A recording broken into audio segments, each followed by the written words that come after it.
말씀 봉독하도록 하겠습니다. 로마서 8장 12절에서 17절까지 말씀입니다. 신약성경 로마서 8장 12절에서 17절까지 말씀 우리 한 목소리로 같이 봉독하겠습니다. 그러므로 형제들아 우리가 빚진 자로 돼 육신에게 줘서 육신대로 살 것이 아니니라. 너희가 육신대로 살면 반드시 죽을 것이로되 영으로서 몸의 행실을 죽이면 살리니 무릇 하나님의 영으로 인도함을 받은 사람은 곧 하나님의 아들이라. 너희는 다시 무서워하는 종의 영을 받지 아니하고 양자의 영을 받았으므로 우리가 아빠 아버지라고 부르시느니라.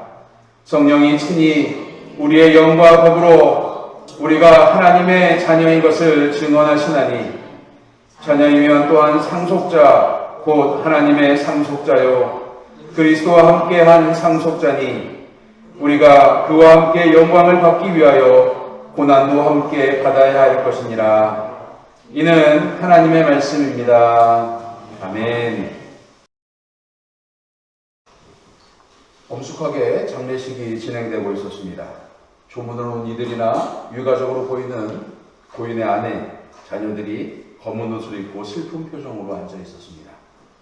순서에 따라서 여러 가지 순서가 진행되고 목사님의 설교가 끝나고 지인들의 추도하는 시간을 가졌습니다.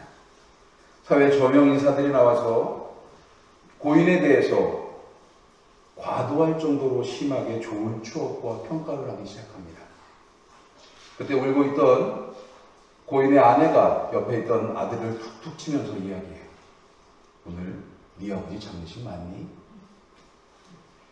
죽은 자에 대한 평가는 산자들이 하는 거예요.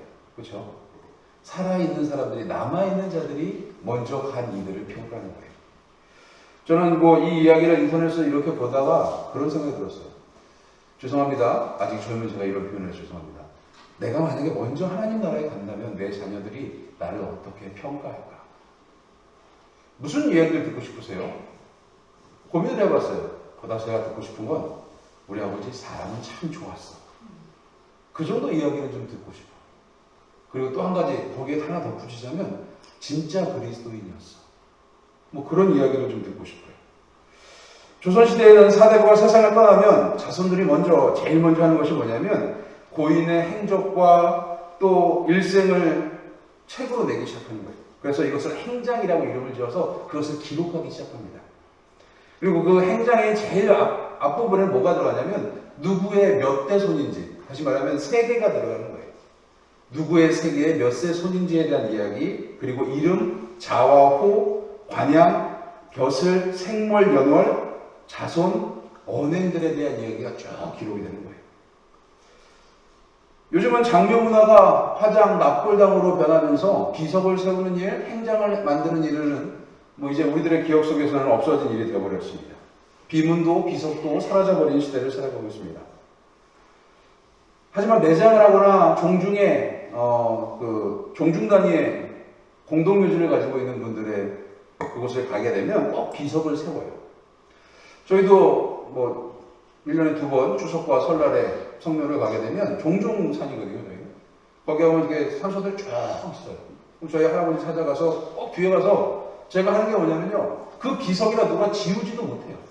근데 제가 매년 거기 가서 할아버지 찾아서 비석 뒤에 가서 뭐라 하냐면 내 이름을 찾는 거예요. 그리고 은우하고 성우를 데리고 가서 여기에 아빠 이름이야 라고 이야기를 하고 오는 거예요.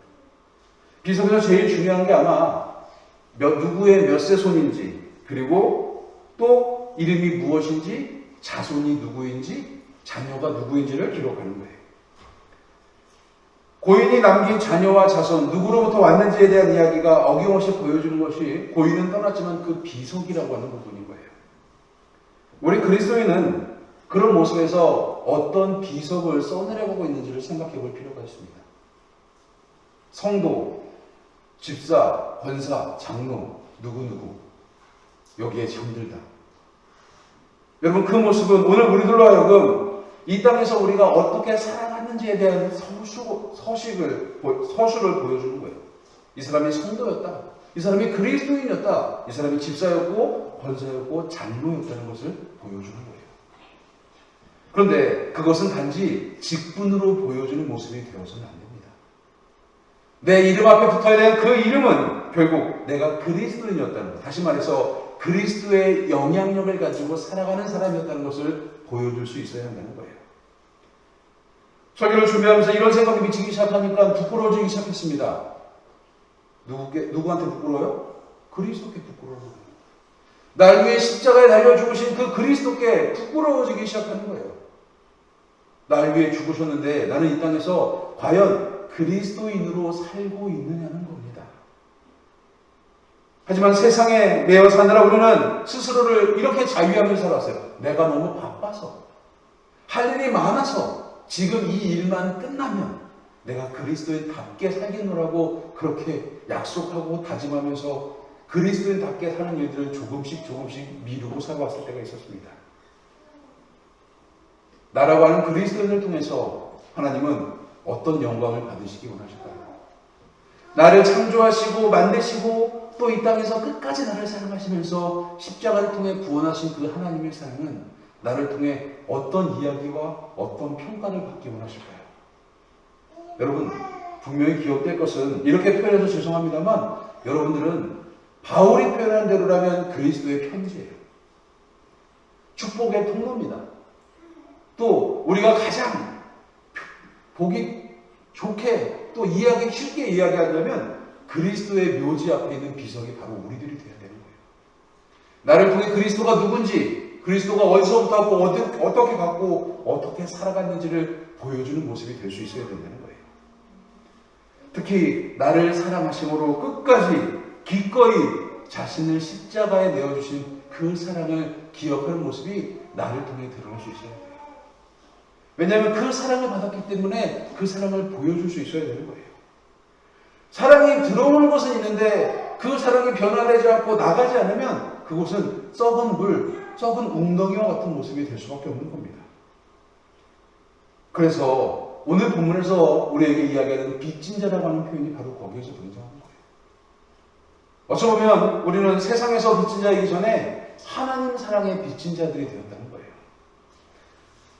사람들은 자신이 믿는 신에게 복을 달라고 간구합니다. 천주교에서는 이것에 대한 반응을 뭐라고 얘기하냐면 강복이라고 얘기해요. 내릴 강자에 복자를 쓰는 거예요. 복이 내려오는 거예요. 힘들고 어려운 고난 중에서 그 고난을 이기게 달라고 기도하면서 잊지 않고 하는 기도가 복 내려달라는 거예요. 그리스도인에게 복은 어쩌면 당연하게 주어지는 거지만 또 그 복과 함께 주어지는 것이 뭐냐면 고난의 삶이라는 거예요. 여기 계신 여러분, 또 온라인으로 예배드리는 우리 아름다운 가족들 한번 기억해 보세요. 예수 믿고 힘들었던 적이 한 번도 없었어요. 예수 믿고 복만 받고 살아왔습니까? 그렇게 우리가 복 달라고 기도했고 복 받기를 원한다고 기도했는데 하나님은 복과 함께 무엇을 주셨어요? 고난도 주시고 어려움도 주시고 장애물도 주시고 아픔도 주셨어요. 때로는 그 복이 오는 것처럼 보이지만 어느 순간 어디론가 사라져버리는 허탈한 마음도 주셨습니다. 그리스도인에게도 고난은, 아픔은, 어려움은, 장애물은 피할 수 없는, 피하고 싶은 걸림돌 같은 모습입니다. 그런데 오늘 본문을 보면 아주 재미있는 표현이 등장을 합니다. 17절 말씀인데 영광을 받기 위해 고난도 함께 받아야 한다는 거예요. 여러분, 이게 참 인간의 계산 아닌 인간의 욕심으로 보면 이게 굉장히 모순이에요. 영광만 받았으면 좋겠어요. 영광만 받고 복만 받고 살았으면 좋겠어요. 영광스러운 것만 누리고 살았으면 좋겠어요. 그런데 사도 바울은 뭐라고 이야기하냐면 영광과 함께 고난도 함께 받아야 한다는 거예요. 영광이 무엇인지 알아야 그 고난을 감내할 수 있는 사람들인 거예요. 그런데 그 영광을 모르는 사람들은요, 거기에 영광이 있대, 그런 영광이 존재하는데 그것을 위해서 살아가야 된다라고 이야기하다가 지쳐버립니다. 예수를 믿고 십자가를 따르는 사람들이 포기하고 쉽게 지쳐버린 이유 중에 하나가 무엇이냐면 영광이 무엇인지 정확히 파악하지 못하는 거예요. 그림을 하나 어떻게 해요? 이거는 이해가 되십니까? 열심히 땅을 파는 두 사람이 대조적인 거예요. 한 사람은 여기까지면 될 것 같아 라고 이야기하는데 더 이상 안 나오니까 포기하고 가버린 거예요. 자기가 추구했던 영광이 등장하지 않으니까, 보석이 등장하지 않으니까, 금은 보화가 부가 등장하지 않으니까 포기하고 가버려요. 그런데 영광을 알고 있는 사람은 눈빛부터 달라요. 아직 멀었어도 힘을 가지고 최선을 다해서 나가는 사람들인 거예요. 영광을 알면 지금 안 보이는, 지금 어려움을 당하는, 지금 내가 장애물과 여러 가지 역경 속에 있는 그 속에서도 영광을 알면 이 고난을 이겨낼 힘을 얻게 되는 겁니다. 하지만 그것을 경험하지 못하는 사람, 영광을 깨닫지 못하는 사람은 포기할 수밖에 없는 거예요. 여러분, 그렇다면 우리 그리스도인들의 영광은 뭐예요? 금은 보석으로 된 집과 금으로 깔려진 길을 걸어가면서 천국 가서 영원히 함께 행복하게 사는 것? 여러분, 그게 영광이라면 저 그리스도인 안 하고 싶어요. 우리의 영광은 금으로 된 집, 보석으로 된 길, 보석으로 된 집에서 사는 것이 아니라 주님과 함께 우리를 만드신 창조주 하나님께로 돌아가서 그 하나님과 함께 살아가는 것이 우리의 영광이 되어야 되는 거예요. 우리의 영광은 나를 부르시고 나를 세우신 본향으로 돌아가는 것이 우리의 영광이 되어야 되는 거예요. 다시 말해서 하나님께 돌아가고 하나님과 함께 살아가는 것이 우리의 영광이라는 겁니다. 나를 창조하신 하나님, 나를 만드신 하나님, 나를 너무나 잘 알고 계신 하나님, 나를 끝까지 사랑하시는 그 하나님께 돌아가는 거예요. 여전히 나를 사랑하신 하나님이 나를 기다리고 계십니다. 우리가 그 하나님께 돌아갔을 때 우리는 영광스러운 존재가 되는 거예요. 그러기 위해서 우리가 하나님을 알아갈 필요가 있어요. 그러기 위해서 우리는 하나님께 오늘도 예배하고 하나님 앞에 나와서 말씀을 듣고 말씀을 묵상하고 기도하면서 하늘을 향해 하나님 나라를 향해 걸어가는 그 길 위에 있는 것입니다. 고난 중에 계신 우리 아름다운 가족들 분명히 기억할 것은 하나님이 여전히 여러분들을 포기하지 않고 계신다는 거예요. 내가 포기할 때가 있었을지라도 하나님은 나를 포기하지 않으시다는 거예요. 오늘 보면 12절 말씀 볼게요. 형제들아 우리가 빚진 자다라고 표현하는 거예요. 여기서 형제들아 우리가 빚진 자다라고 하는 그 단어 헬라어로 원문을 찾아보니까 호페이레타스 에스멘이라고 하는 단어를 써요. 그리고 그것을 직역해서 보니까 어떻게 표현하냐면 빚을 지고 살아가는 사람이라고 표현해요. 여러분 얼마나 고통스러운 거예요. 빚을 지고 살아가는 사람이 얼마나 고통스러운 거예요. 고대 로마에서는 법과 윤리의 의무를 지켜야 되는 사람들에게 이 호페이레타스 예스맨이라고 하는 단어를 썼어요. 빚을 지고 어깨에 그 집을, 그 부역을 안고 살아가는 거예요. 여러분, 요즘에 그런 일들이 많이 없죠. 해외 출국할 일들이 많이 없죠. 여러분, 공항 가면 제일 행복한 일이 뭐예요? 내가 사든 못 사든 면세점에 가보는 거예요. 그리고 그 면세점에 가면 자꾸 주머니에서 지갑을 넣었다가 뺐다가 그래요. 왜냐하면 내가 알고 있는 가격보다 싸거든요. 근데 면세점 영어로 뭐라고 얘기해요? 그죠? 듀티풀이라고 얘기해요. 의무가 없다는 거예요. 세금이 없다는 거예요. 여러분, 호페이레타스 예스맨이라고 하는 단어는 빚을 지고 의무를 가득 지고 살아가는 사람들에 대한 이야기인데 면세점에 가면 의무가 없어지는 거예요.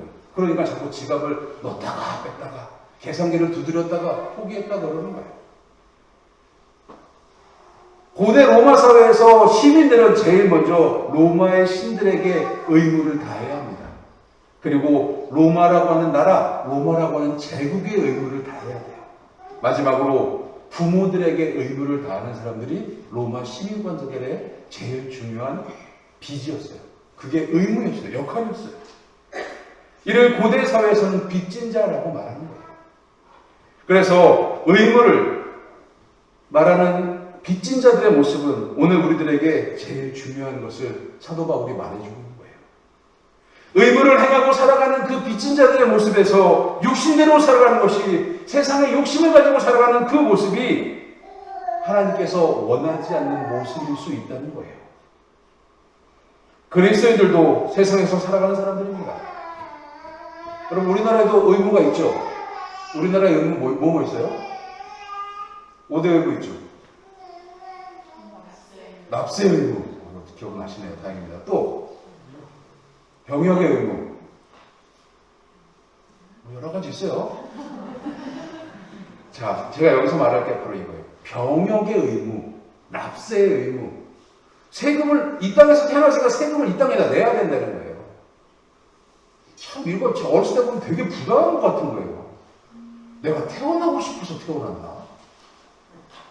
내 돈 갖다가 왜 나라에 갖다 바쳐야 돼? 와, 저는 군대 가면서 가는 날까지 고민했던 게 그거예요. 왜 여자들은 군대 안 가? 물론 갔다 와 보니까 여자들도 남자들만큼 고충을 안고 살아가는 일들이 많이 있더라고요. 한 사회가, 국가가 유지되기 위해서 필요한 의무들이 분명히 존재합니다. 교육의 의무도 있고, 납세의 의무도 있고, 병역의 의무도 있고, 여러 가지 의무가 있지만 제일 중요한 것은 그 의무를 다하는 사람은 국가가 보호하는 사람이라는 거예요. 그래서 사도 바울이 육신에게 져서 육신대로 살아가는 사람들에 대해서 분명히 말하는 거예요. 몸의 행실, 이 땅에서 우리가 가지고 있는 이 땅의 인간의 육신에 대한 행실을 하나님 것과 비교하지 말라는 거예요. 서두에 제가 말씀드렸습니다. 내 비석에 무엇이라고 기록되고 싶느냐. 육신의 마음으로는요, 그저 좋은 사람, 사람 좋은 사람, 훌륭한 사람으로 기록되고 싶지만 하나님의 마음은 그것과 달라야 된다는 거예요. 좋은 사람, 훌륭한 사람이 아니라 한 명의 그리스도인, 하나님을 끔찍이 사랑했던, 하나님 뜻을 따랐던 그리스도인, 이런 평가가 더 중요한 거잖아요. 세상에 살아가면서 세상을 자기 욕심대로 이용하는 것은 성도의 삶의 모습이 아닙니다. 그래서 오늘 본문 13절에서 이렇게 이야기합니다. 너희가 육신대로 살면 반드시 죽을 것이로되 영으로서 몸의 행실을 죽이며 살리라는 거예요. 육신대로 살지 말고 영의 모습을 가지고 살아가는 그리스도인들이 되어야 된다는 거예요. 여러분, 우리가 비석에 훌륭한 사람, 착한 사람, 사람 좋은, 성품 좋은 그 사람이라고 하는 소리를 듣기 위해서 우리는 때때로 원치 않지만 쓰레기도 주어야 되고요. 원치 않지만 착한 척도 해야 되고요. 원치 않지만 기분 나쁘지만 기분 좋은 표정도 지키고 해야 됩니다. 하지만 영의 일을 생각하는 사람들은 조금 달라요. 하나님을 경험한 사람은, 하나님의 영광이 무엇인지 아는 사람은 원치 않아서 하는 것이 아니라 원해서 하는 행동, 아니 아주 자연스러운 행동이 될 수 있다는 거예요. 자신의 욕심과 부귀 영화를 위해 살아가는 사람들은 불의를 만들고 전쟁을 일으키고 수많은 사람들에게 상처를 주는 삶을 살아갑니다.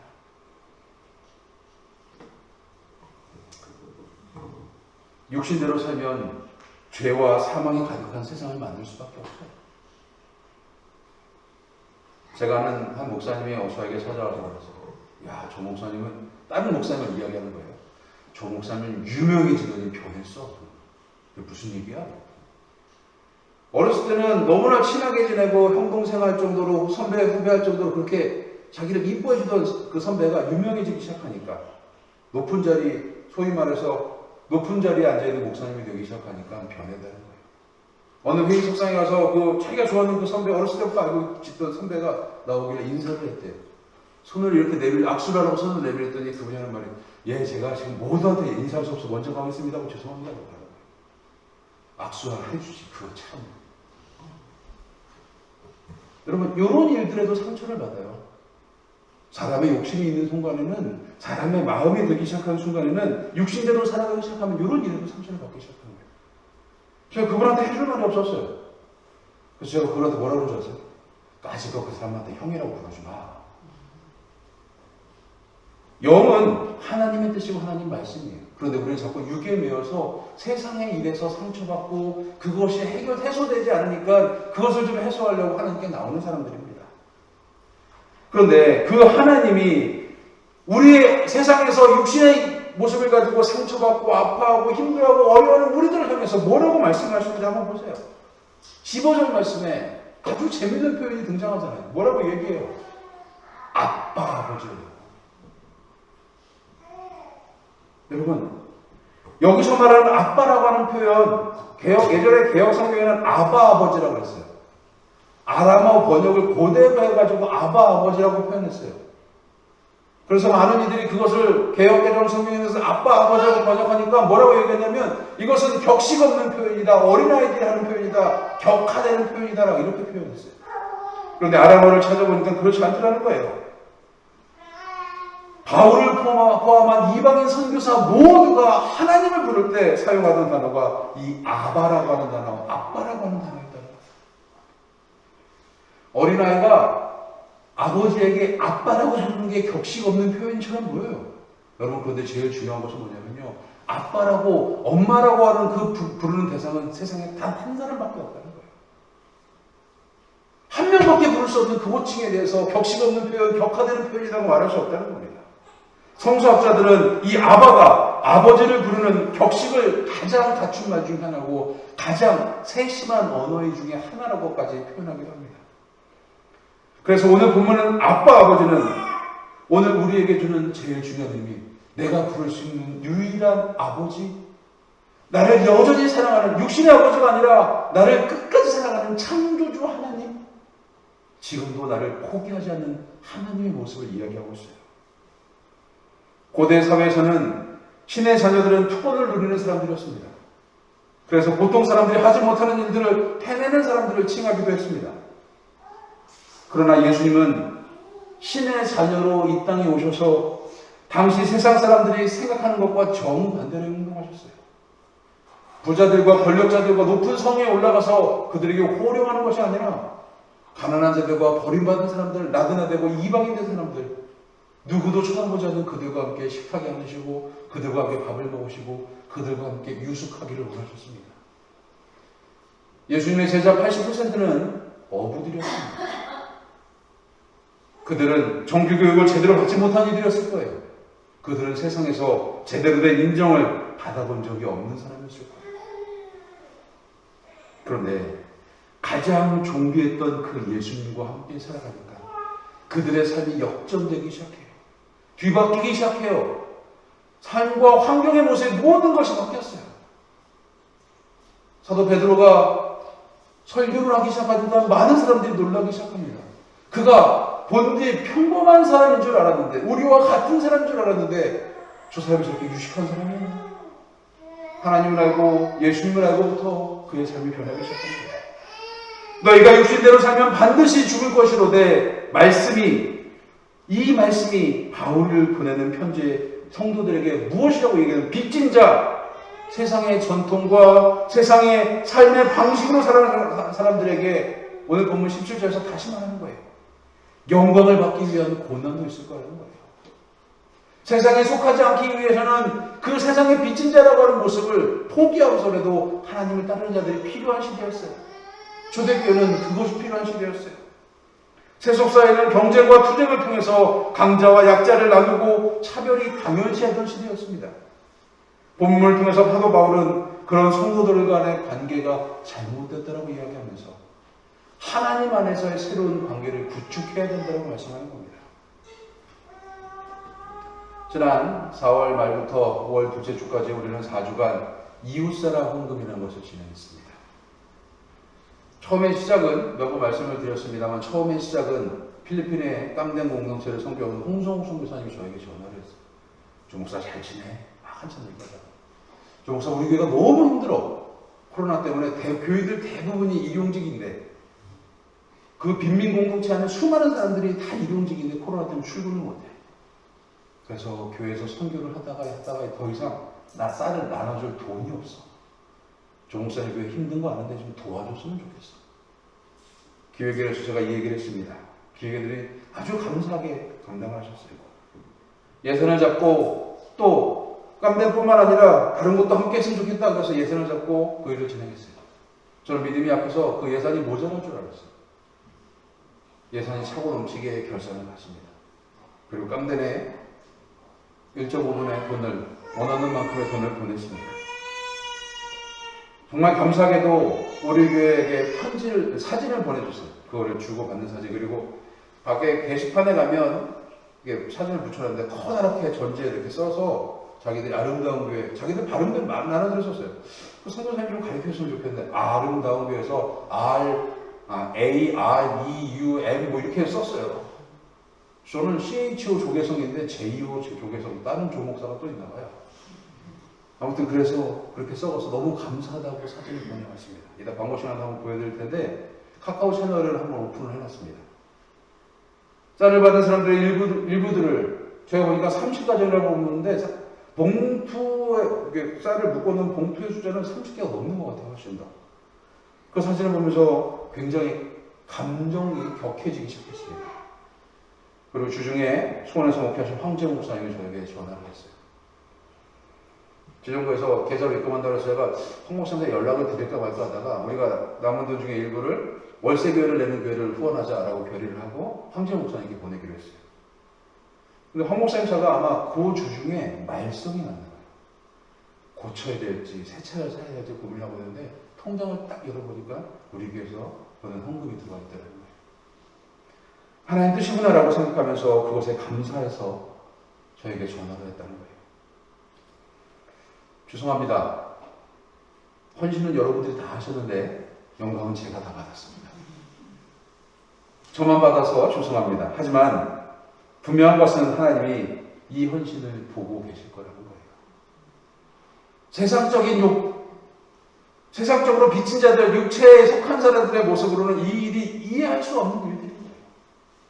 이 어려운 시기에 내 살을 깎아서 남과 나누는 것, 작은 돈도 아니고 물론 그렇다고 엄청나게 큰 돈도 아니지만 그 돈을 모아서 상관없어 보이는 필리핀 사람들, 수원에서 목회하고 있는 목사님네 교회 이분들과 나누는 것, 육신의 방식으로는 세상의 빚진 자들의 모습으로는 이해할 수 없는 거예요.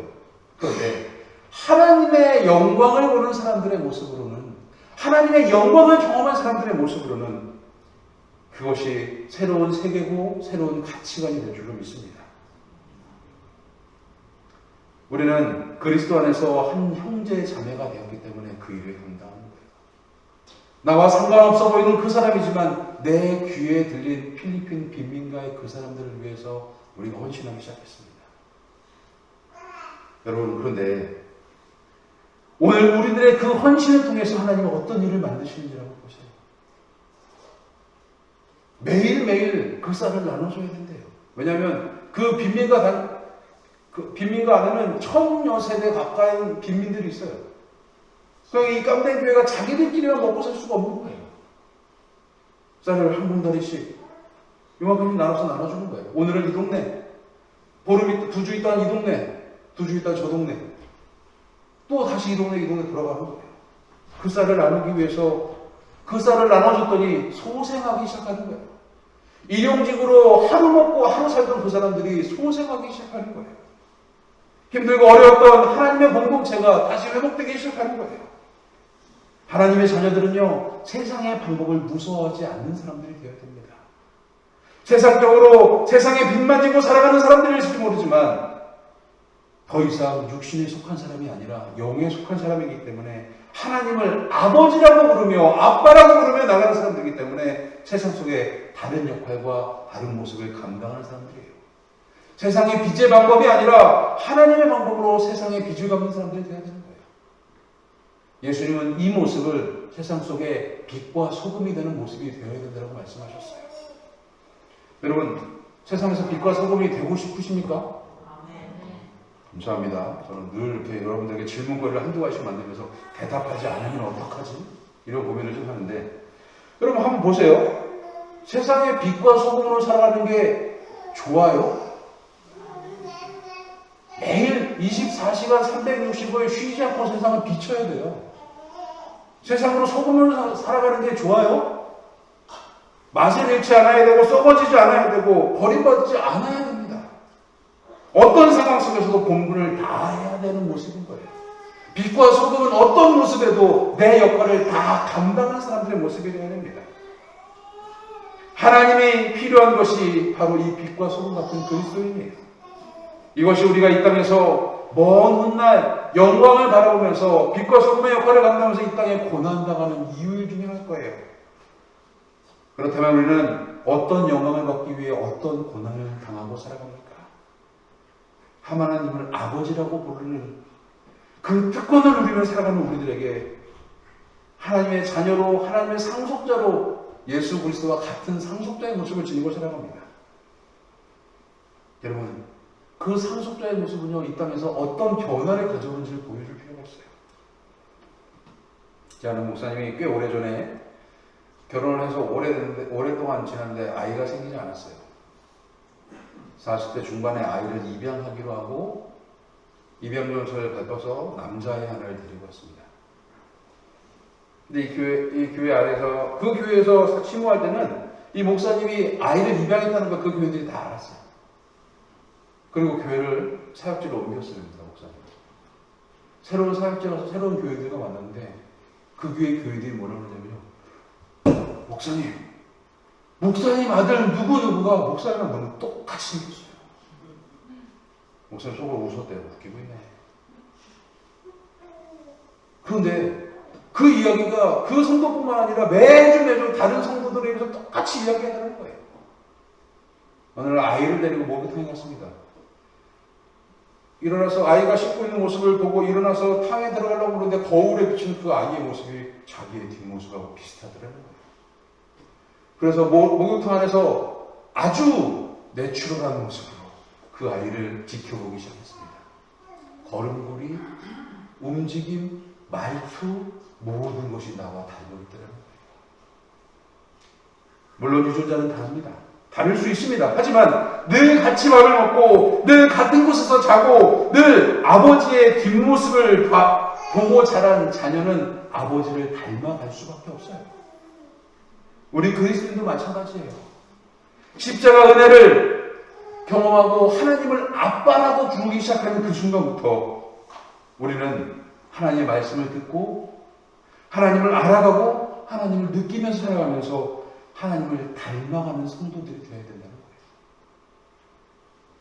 지난 주간에 내가 고쳐야 될 게 무엇인가를 생각해 봤어요. 내가 하나님을 닮아가야 되는데 그러려면 육신의 모습을 좀 벗어야 되는데 저는요 참 그렇게 안 생겨서 성질을 잘 내요. 비웃는 소리가 좀 들리는 것 같아서 화를 잘 내요. 특히 아이들에게 요즘에는 야구를 보다가 에이, 저 바보 같은 놈들. 야구를 밥만 먹고 야구만 하는 놈들이 저거밖에 못해. 그런 얘기가 제 입속에 늘 붙어 있어요. 여러분, 그런데 하나님을 알아가서 보면 성경을 읽고 설교를 준비하다 하나님이 그 모습을 고치려는 거예요. 그래, 고쳐보자. 집사람한테 얘기했어요. 나 이제 오늘부터 야구보다 화 안 낼 거야. 아이들한테 화내기를 좀 참아볼 거야. 우리 집사람이 알았어 하면서 빙긋이 웃어요. 저 웃음의 의미가 뭘까? 그날 저녁에 알았습니다. 또 야구를 보면서 으이그 하고 있는 제 모습을 발견하기 시작합니다. 하나님의 상속자는 부활의 영광과 함께 고난의 상속도 받는 사람이에요. 그 고난의 상속은 어찌 보면 인간의 본성이기도 하고 세상을 이기기 위해 결단하는 성도들의 고난이기도 할 겁니다. 어느 날을 쉬지 못하고 맛을 잃어버리면 안 되고 불이익을 당할 수도 있습니다.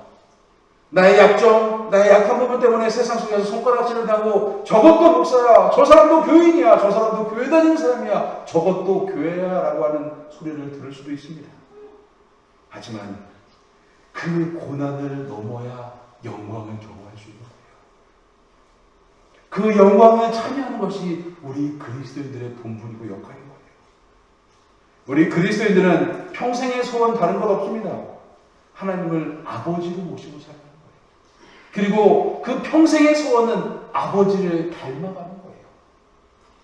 그 아버지를 닮아서 그 아버지의 사랑을 세상에 전하는 거예요.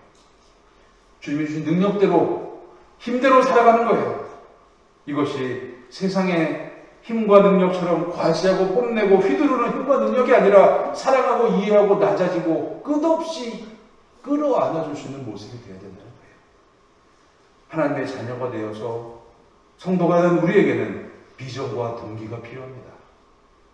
하나님 나라를 바라보는 것이 비전이라면 가장 큰 동기부여는 상급이 아니라 지금 나와 하나님이 함께 하신다는 것이 동기가 되어야 됩니다. 우리나라 속담에 그 애비의, 그 애미의, 그 자녀라고 하는 말이 있어요. 굉장히 부정적인 이야기죠. 그래서 오늘 설교의 제목을 그렇게 정했어요. 그 아빠의 그 자녀. 더 속된 표현하면 그 애비의 그 새끼라고 하는 말이 가장 노골적인 표현일 수 있습니다. 하지만 우리의 이야기로 이런 속담이, 이런 격언이 좀 바뀌었으면 좋겠어요. 그 하나님의 그 성도들이 좀 됐으면 좋겠어요. 아름다운 교회 다니는 그 성도들은 그 하나님 때문에 변화가 제대로 된 사람들이더라. 정말 하나님을 닮아가는 사람들이더라.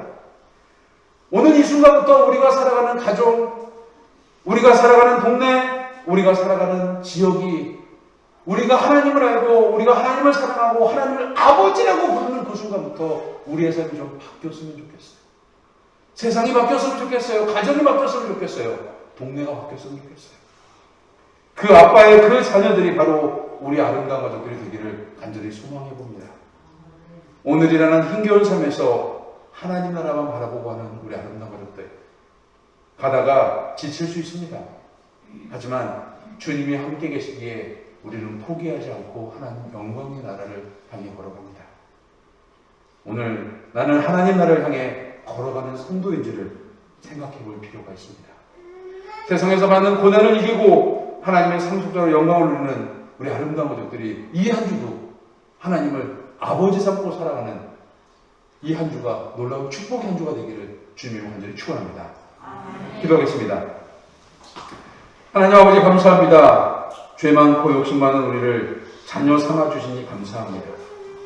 이제 세상으로 나가 하나님을 아버지로 삼은 자의 역할을 다 감당하기 원합니다. 사랑은 하나님의 자녀답게 살라고 주신 하나님의 축복이었습니다. 사랑 많은 하나님의 자녀답게 이웃을 진심으로 사랑하겠습니다. 상관없어 보이는 일을, 나랑 관련 없어 보이는 저들도 사랑하며 살겠습니다.